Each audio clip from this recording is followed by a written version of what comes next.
Hello, good afternoon, and welcome to the Midday News. The news is live on Joy 99.7 FM in Accra, on Love 99.5 in Kumasi, and on myjoyonline.com. We are also live in all 16 regions of Ghana on Radio Justice Tamale, Radio Kpando, Fafa Radio Joja, and Jata FM Karaga. Also brought to you by Petrosol, your clean fuel in full quantity. Petrosol, always a delightful experience. Coming up. Let me repeat, please. Let me repeat, please. Madam Chair, listen to me. Chaos all over again at the Appointment Committee of Parliament as minority attempts to stop vetting of two persons nominated to the Supreme Court. Madam Chair, you are the one in the chair. You have obligation to use the standing order to do the right thing. I am telling you, if you fail to do the right thing, it will degenerate. So protect the standing orders and the Constitution. We have details of that coming up shortly. Also, Ghana Catholic Bishops' Conference worried over building political tension ahead of the December elections as both NDC and NPP boycott peace talks initiated by the bishops. They should respect Ghana. Why is it that during every election time there is tension and you destroy the peace of the entire country? You make us so anxious. What is that?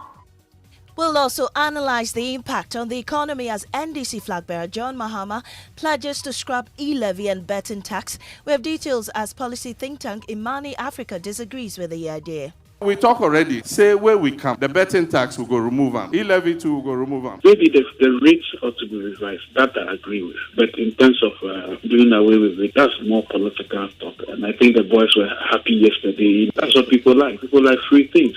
Meanwhile, John Mahama's tuition fee plan draws questions over its feasibility as the economy struggles to regain its glory. I mean, when you check the mathematics, you want to pay for these people. Come on. The whole fresh year student population, I don't really believe it's going to be sustainable. Sports. Well, the promises continues in the area of sports as former President John Dramani Mahama says he will review the current integration of sports at the college level, promising more investments. These and more coming up with me, Maame, Thompson. Join News, independent, fearless, and credible journalism.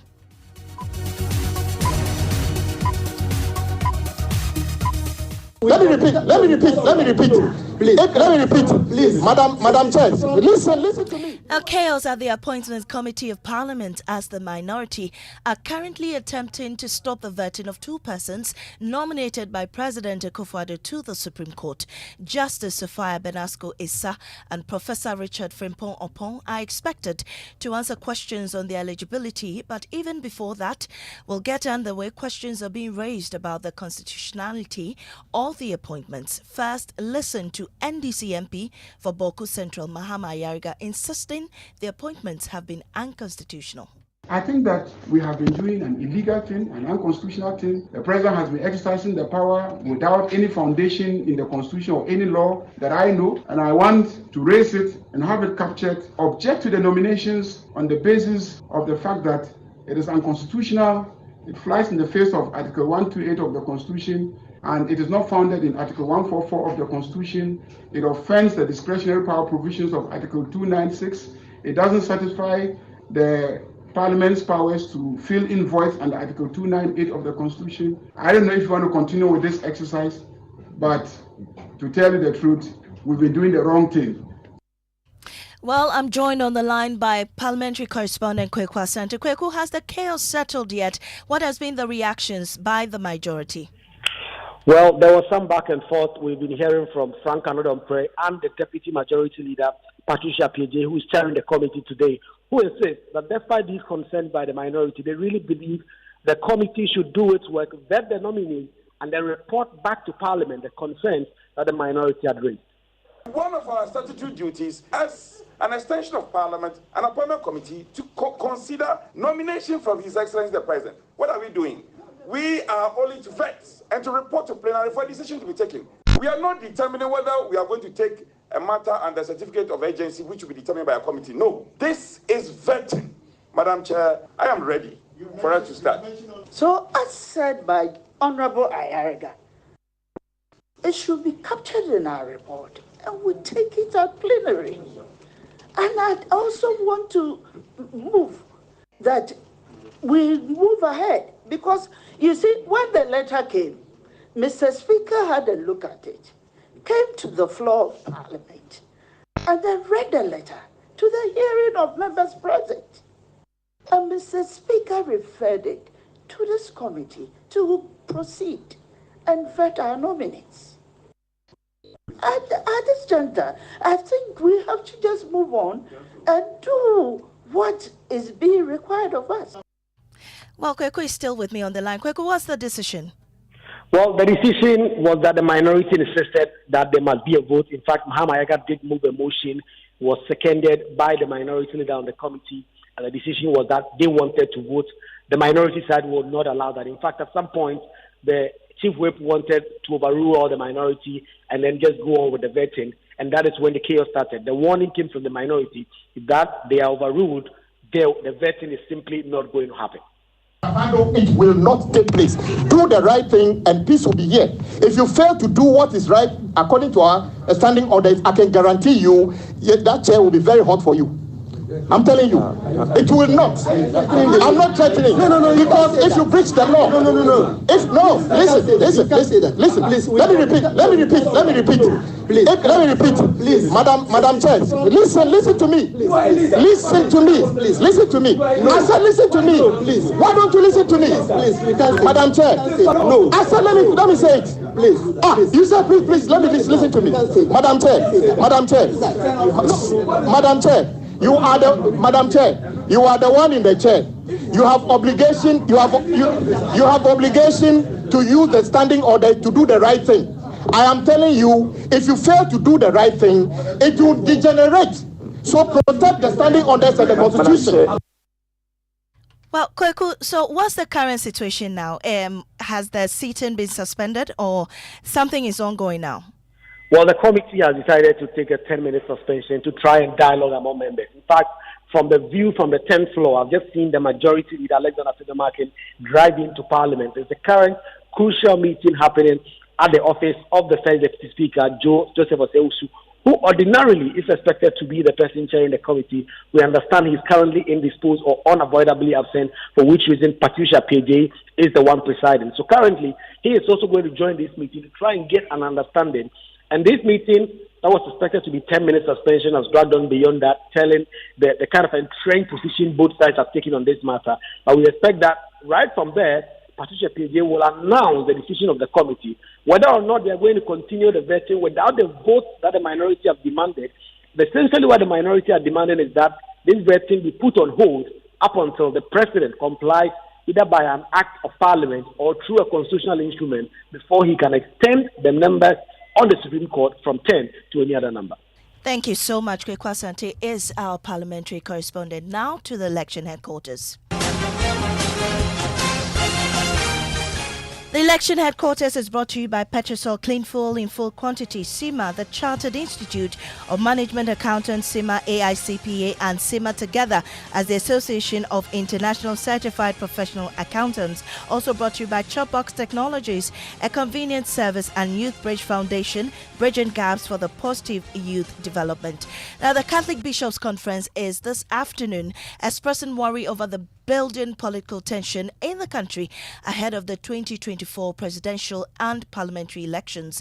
It follows reactions to comments by Agric Minister Brian Echampon at the weekend, declaring that the NPP will use all means possible to win the elections. NDC Communications Officer Malik Basintale responded with a comment also thought to be intemperate, but President of the Catholic Bishops' Conference, Most Reverend Matthew Jamefi, speaking to Benjamin Akakpo on the AM show, said the development is worrying, revealing that the two leading political parties have boycotted peace talks initiated by the conference ahead of the elections. So recently, we had a meeting at the National Peace Conference just 2 weeks ago on the election. We invited many people, civil society, etc. We invited the two political parties to be there, to be witnesses to what is going on and for us to hear from. Unfortunately, they didn't turn up. The two major political parties, NPP and NDC. You mean you invited parties to come for this confab and the NDC and the NPP were not there? Yes, we invited them. They did not come. for the meeting. What I'm saying, they should respect Ghanaians, and they should realize that we are smart and intelligent enough, and they should not think that by just saying anything, Ghanaians will fall for that. They are very few, and they cannot hold all of us Ghanaians to ransom. Why is it that you want to lead and you are asking us to vote for you, and you use language also to incite us so that in case you win or do not win, you cause us to harm ourselves, the people that you are asking us to lead to vote for you? They should respect Ghana. Why is it that during every election time there is tension and you destroy the peace of the entire country? You make us so anxious. What is that? And you heard the president of the Catholic Bishops' Conference, Most Reverend Matthew Jimfi, speaking to my colleague Benjamin Akakpo on the AM show. Well, joining me on this is Sheikh Arimiyahu. He represents the National Chief Imam and is also a member of the National Peace Council. We're grateful for your time on the Midday News, but how worrying is this posture by the NDC and the NPP barely 4 months to the election? Thank you very much. And somebody who is a peace activist and also speaking for somebody whose whole spirit and demeanor is about peace. I must also express my worry and to also commend the Catholic Bishops' Conference for the attempt they made to really get all the political parties to participate in that particular very important event. It was a conference, the Sahel Peace Initiative, that brought together all stakeholders that have interest in our pre-election political environment to see what we can all do to make a contribution towards an election that can be done devoid and free of so much of the tension that we have seen. And I associate with the position of the president of the Catholic Bishops' Conference because how many are those for whom we are now going to vote? We have 275 or 776 parliamentarians together with the other presidential candidates. So their number is only, if you put it, around 300. Because of 300 people, the whole of the country is put on edge. Now we are hearing public statements that are being made by members of political elite that drops hint and a certain kind of incitement to the grassroots supporters. These grassroots supporters are there only to work in the interests of their political parties. Very little do they go beyond the emotions that are stirred up by such comment. So if we don't take care, the multiple and collective emotional outbursts of these grassroots then now explodes into what puts the country into a whole kind of tension and violence just because we are voting for about just 300 people. And our whole country is kept on edge. So it's unfortunate that the two major political parties were invited and they failed to attend. We cannot explain the reason why they did not. I am not privy to that. But it would have been very good that they were there, or even when they have concerns, to put those concerns, before the whole conference, so that together with them we even think through and see how we want to handle such concerns. I think that they lost great opportunity, and our worry is that tension is rising, and it is not good for the health of our country. Well, Sheikh, how then do we get these two leaders to dialogue on this very crucial subject? Yeah, I think it's something that we must pursue. I know attempts are being made to organize a debate in order that probably is around the debate that they could come face to face and be saying things probably to really redirect the way the political discourse is going. But unfortunately, it has also hit some difficulty. I know there is an attempt also, as usual, to do this, what we call it, peace pact, and all those things are things that are behind the scenes that are being thought about.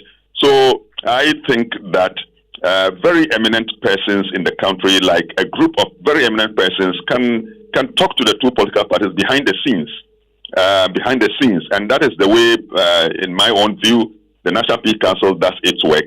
To talk behind the scenes, not to pass public judgment on people, because if you do so, then you create disaffection, and they will not want to talk to you at a time when you need them most. Right. So to respect them, what we need to do is that to get very eminent persons whom they respect, to talk to them behind the scenes, so that with any such opportunity, they should make themselves available, and let's all talk together about what we think will redirect the political path of our country into a peaceful election. We're grateful for your time. Sheikh Arimayao is a spokesperson for the National Chief Imam and member of the Peace Council. On the campaign trail, NDC flag bearer John Mahama is urging Agriculture Minister Brian Achampon to focus on challenges in his sector instead of being obsessed with political power. He's on record to have made similar comments in the past. Speaking at a youth engagement in Boko Monday evening, John Mahama said the Agriculture Minister should focus on providing solutions to the problems in the sector, expressing concern over what he describes as a drought affecting maize cultivation in parts of the country.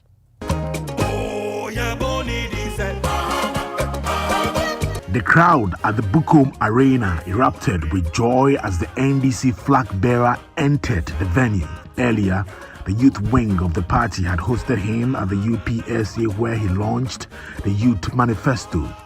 Key among the promises in the manifesto are free academic user fees for level 100 students in Ghana's universities.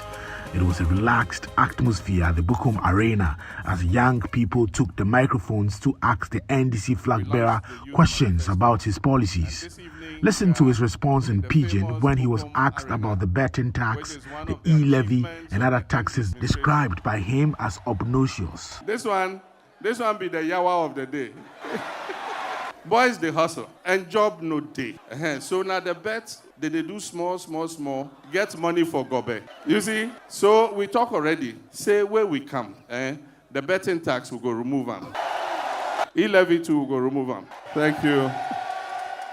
John Mahama reiterated his commitment to fighting corruption. In John Mahama's administration, if the Office of Special Prosecutor comes after you, you are on your own. I'm not a clearing agent. I will not clear you. He says a future NDC government will ensure that the observance of the closed season is limited to trawlers. How much fish do the artisanal fishermen catch? So the closed season will be there for the big trawlers and the big fishers. We must also look at irrigation, where we have good facilities for producing irrigation facilities so that farmers can water their crops. That will be fine. Right now, as I speak, the whole of Bono through Savannah and northern region, there's a drought. For almost 8 weeks, it hasn't rained. And so the maize crop is dying. And I would have thought that that is what the agric minister will be concerned with. Instead, he's saying, we won't hand over power, we won't hand over power. The farmers in the north are calling you. Their maize is wilting because there's no rain. So you must start strategizing how we're going to get enough maize to feed our people in the lean season.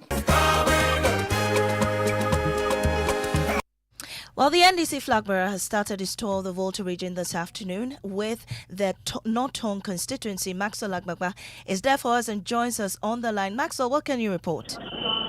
Well, he left the North Tongue constituency just about 15 minutes ago, just arrived here in the whole West constituency, where he's expected to address party faithfuls in just about 10 minutes. But in the North Tongue constituency, he talked about what he says is the dwindling votes of the NDC in the Volta region. He says the NPP is making inroads and the party is using propaganda to get more votes in the Volta region, urging residents to vote massively for the NDC in the 2024 elections.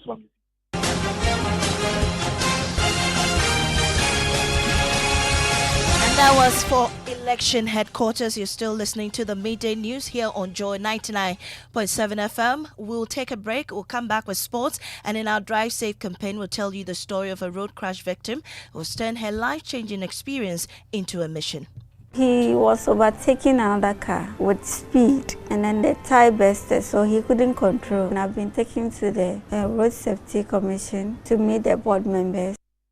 The luckiest star 712 hash. Luck is everywhere for everyone, yeah.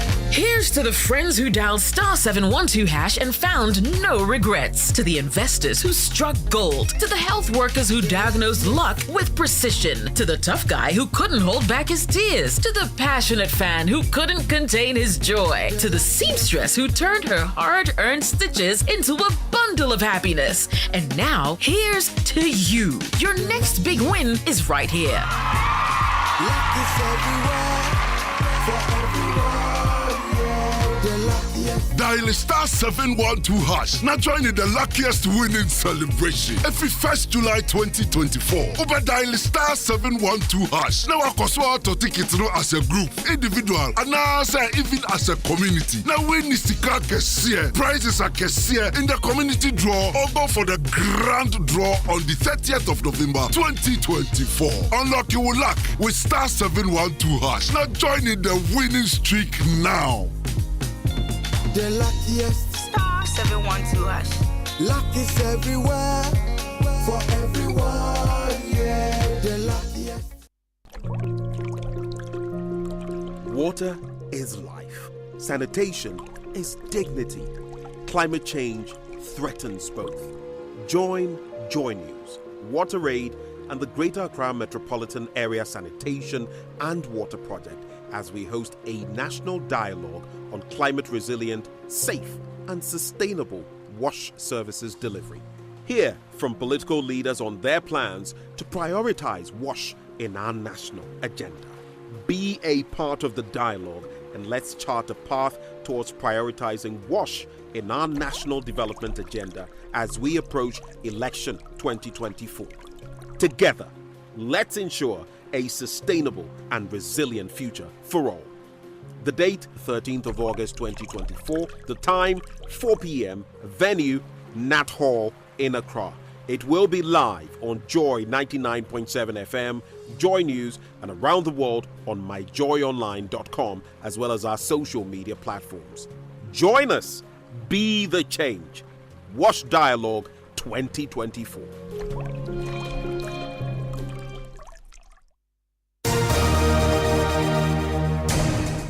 Welcome back to the Midday News. Achu Tamaklo is here with sports. Well, former President John Dramani Mahama wants to see more investment into youth football, as he says it is the only way Ghana will be successful again. In this regard, he wants to see the football and sports at the college level receive more funding from governments.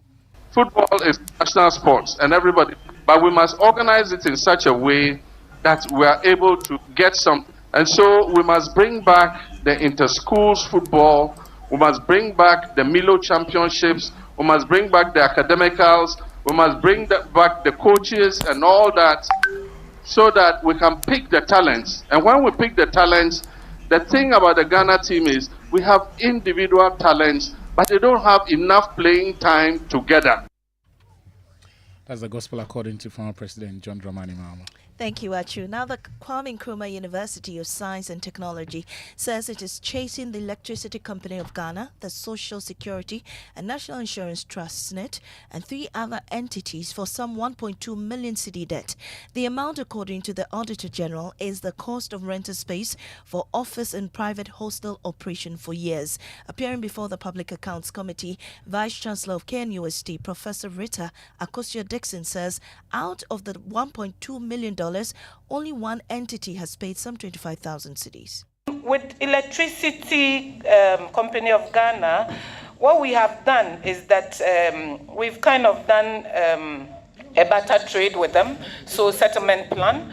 We have huge bills from ECG, so now we've asked them to offset. We've written to ECG to offset what we own them, take this money out so that we can proceed in that direction. With UBA, Honorable Chair, I'm happy to announce that they have paid everything that is owned us, including a premium that they were supposed to have paid. I have my grandson at Tech. He's in level 1, and I've already paid for his level 2 hostel. Because if I don't pay it now, you will not get that particular hostel. So I don't understand why they should, occupy the hostel, take their monies, and don't pay you. It's a struggle because we try our very best. We're doing our very best, sending demand notices, chasing them here and there. Well, let's go to Parliament where James Aveji is there for us. James, what can you report? What's the latest at the Public Accounts Committee? Well, Maame, the latest is that the Vice Chancellor for the University of Cape Coast has confirmed to the committee that, yes, indeed, he has received an official letter from board chairman of the University of Cape Coast to resign his position, but he's still Chancellor, as GTEC has told us that they've directed him to hold on.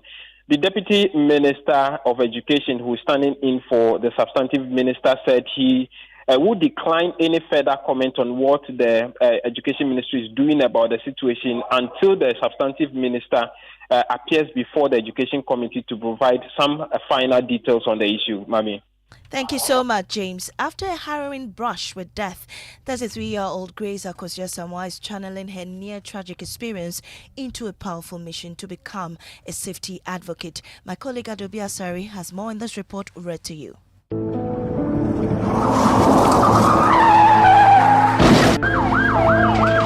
On March 15, 2021, Grace Akosua-Samoa's decision to help a friend took an unexpected turn. It was on a Monday, and I had a call from a friend that I should go and help her. She had a baby, the mother is sick, and no one is around. And I packed my things and set off. That was the day. The very day that thing happened. She vividly recalls how their inexperienced driver's negligence led to a tragic accident. I was seated at the back, so I saw him dozing off and then speeding at the same time. I prompted him and he took the mirror off from where I could see him. He was overtaking another car with speed, and then the tire bursted, so he couldn't control. And then the car somersaulted, which resulted in killing 6 people. But for the intervention of a passerby, Akosua would have been left to die in the nearby bushes. And that report by Adobia Asari. And with just 5 months remaining in the Akufo-Addo administration, Accra has yet to achieve its goal of becoming the cleanest city in Africa. Despite this, Sanitation Minister Lydia Al-Hassan affirmed in June this year that the initiative remains on track. She made these remarks during the launch of the Homo cleanup exercise. Our commitment to making Accra the cleanest city is still on course. This ambitious vision is not just a lofty idea, but a tangible goal we are all steadily working towards through a series of comprehensive and strategic interventions. To this end, the government is doing everything possible to retool the metropolitan, municipal and district assemblies. Well, in light of this, Joy News will host a National Wash Dialogue tonight, bringing together stakeholders and policymakers to discuss actionable steps to enhance cleanliness in Accra and across the country. And my colleague MFA Ellie is here with all the rundown. What's going to happen tonight, MFA? It's at 4 p.m. at the Nats Hall, Accra, adjacent the Information Ministry. Okay. We are expecting the local government ministry. We are expecting the Ministry of Sanitation and Water Resources. We are expecting partners from the development community who all have WASH at the heart of everything they do, and also those in the climate change sector. WASH and climate change work together.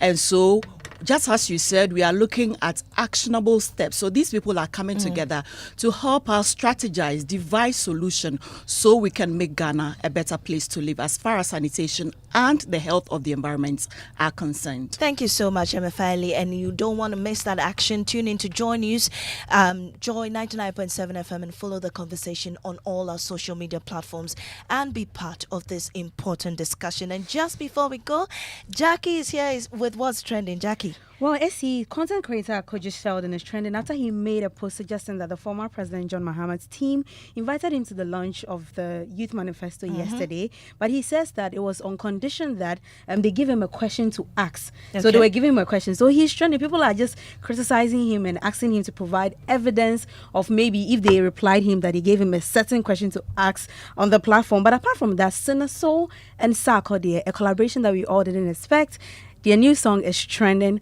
on social media. Right. Thank you so much, Jackie. And that's how we end the bulletin here on Joy 99.7. Up next is Living Word with Pastor Mensa Otabil.